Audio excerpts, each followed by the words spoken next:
আসসালামু আলাইকুম ওয়া রাহমাতুল্লাহি ওয়া বারাকাতুহু। বিসমিল্লাহির রহমানির রহিম। আমি এইচ.এম. বরকতুল্লাহ সকলকে সাদর আমন্ত্রণ জানাচ্ছি আমাদের চমৎকার এই আয়োজনে। আজকে আলোচনা করতে চাই, পৃথিবীকে গড়তে হলে সবার আগে নিজকে গড়ো। আমরা নিজকে কিভাবে গড়ব?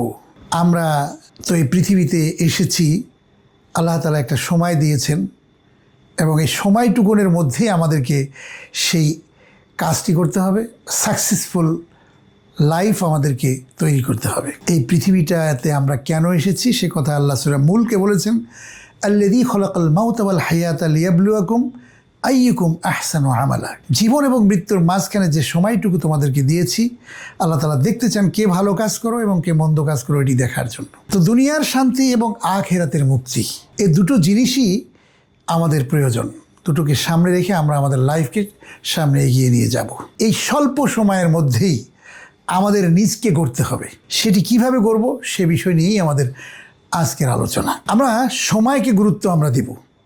Life is short but art is long, time and tide wait for none. সময় এবং নদীর স্রোত কখনো কারো জন্য অপেক্ষা করে না। সুতরাং সময়ের গুরুত্ব দিতে হবে।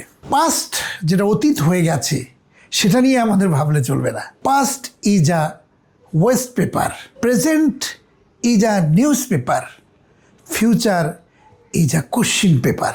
So read and write carefully, otherwise life is a tissue paper.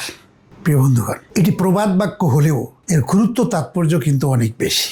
আমাদের লাইফকে বিশেষ করে ইয়াং, তরুণ, যুবক, ছাত্র, ছাত্রী সকলের জন্য আমার একটি উদাত্ত আহ্বান।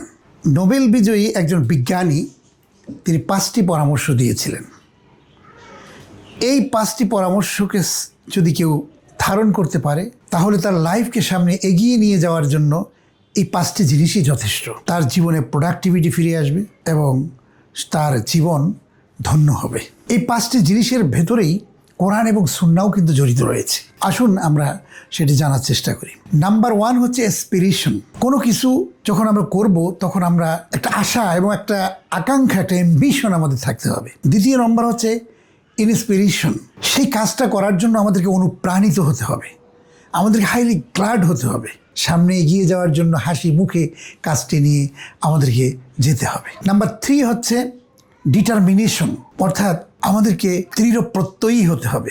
আমাদের প্রত্যয় একটাই, আল্লাহর পথে মোরা চলব, নিকষ কালিমা ভরা আকাশে ধ্রুবজ্যোতি তারা হয়ে চলব।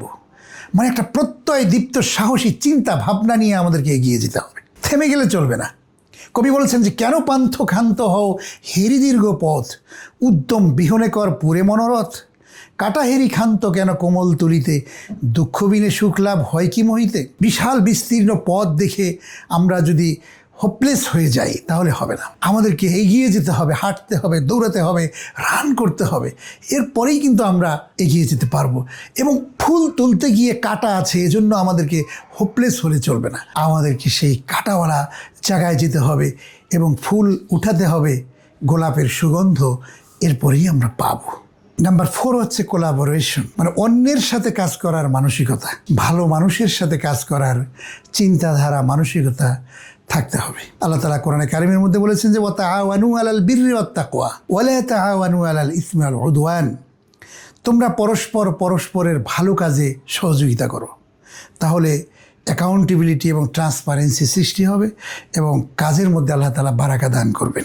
নাম্বার 5 হচ্ছে কোয়ান্টিফিকেশন। প্রতিদিন আমরা যাই করি তার একটা পরিমাণ বা পরিমাপ থাকতে হবে। আমাদের প্রতিদিন আমরা যদি ভালো কাজের একটা লিস্ট থাকে, সেই লিস্ট অনুযায়ী যদি 5টা 7টা ভালো কাজ করতে পারি, প্রোডাক্টিভ কাজগুলো যদি আমরা করতে পারি এবং সেটার যদি একটা পরিমাণ থাকে, তাহলে কিন্তু অনেক বিষয়ে আমাদের সামনে এগিয়ে যেতে পারবো। প্রিয় বন্ধুগণ, আমাদের 5টি বিষয়ের গুরুত্ব আমরা যদি দিতে পারি তাহলে কিন্তু আমরা সাকসেসফুল হতে পারবো এবং প্রোডাক্টিভ লাইফ আমাদের ফিরে আসবে।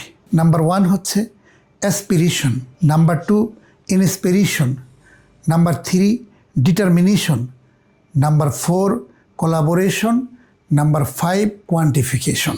আসুন আমরা আমাদের লাইফকে ভালোভাবে গড়ে তোলবার জন্য, দুনিয়ায় শান্তি এবং আখিরাতের মুক্তির জন্য আমরা এই স্বল্প সময়ে আমাদের জীবনকে ভালো করে গড়ে তুলি।